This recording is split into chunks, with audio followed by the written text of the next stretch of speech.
Time for Pat's Picks. Some of my favorite stories from this week's stories you may have missed. We begin with this. Canada's utilities have been busy recently looking at acquisitions in their business, but in the U.S. The latest, Quebec's Gaz Metro buying American renewables company Standard Solar.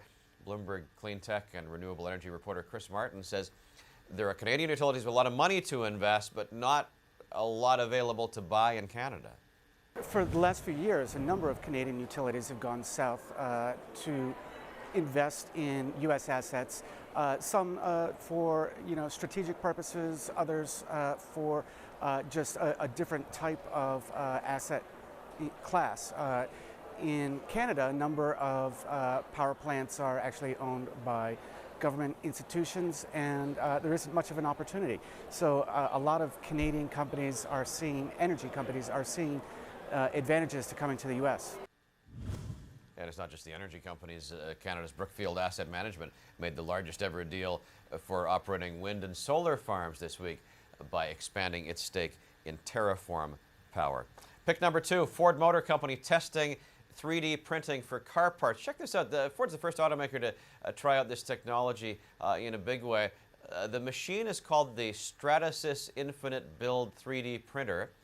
It can print things like spoilers and specialized race car components. Basically anything you can dream up, it can print.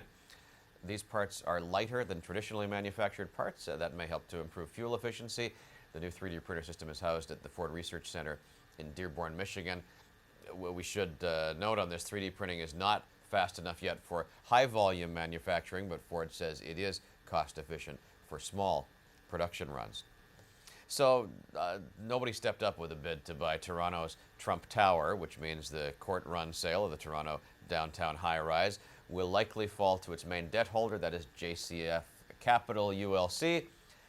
Last September, JCF bought the $301 million owed on the tower's construction loan before quickly moving to initiate the sale process. CBRE is the commercial real estate company that handled the sale in Toronto. In the marketing launch back in January, it described the Toronto Trump property as a prominent trophy asset in Toronto's financial core, saying it offers buyers substantial unrealized potential. It boasted about global interest from groups in Europe, Asia, the U.S., and some larger Canadian groups. Trump himself holds no ownership stake in the building. A hearing to approve the sale is expected for March 30th. Well, this is a debate that has gone from office corridors to the Parliament in Britain. UK lawmakers put their foot down this week, telling employers to stop making women wear high heels as part of corporate dress codes, all in response to a petition started by a temp receptionist, Nicola Thorpe, who was sent home without pay from an assignment at PwC in London in December 2015. She was wearing flats. That seemed to be the main problem. Thorpe's employment agency had a strict dress code. It specified that female workers had to wear non-opaque tights, have hair with no visible roots, wear regularly applied makeup, and appear in shoes with a heel of between 2 and 4 inches. One of the Labour lawmakers in the UK, Helen Jones, helped lead a parliamentary investigation into dress codes. She likened these attitudes to those found in the 1850s. Radio Shack keeps you in constant communication with their affordable, transportable cellular telephone.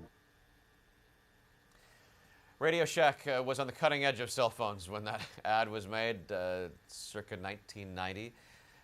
That may be the same technology putting them out of business in 2017, because all those gadgets that you might have found at Radio Shack seem to be on your phone now. You don't need to buy a separate calculator or a separate stopwatch.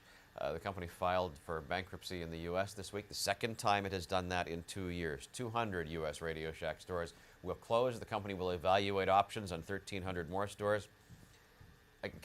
When I was 8 years old, there was almost nothing more exciting than the day each year when the Radio Shack catalog arrived. At one point, I was convinced that I could build a flying car if I just bought enough butane torches and mounted them to a frame of some sort.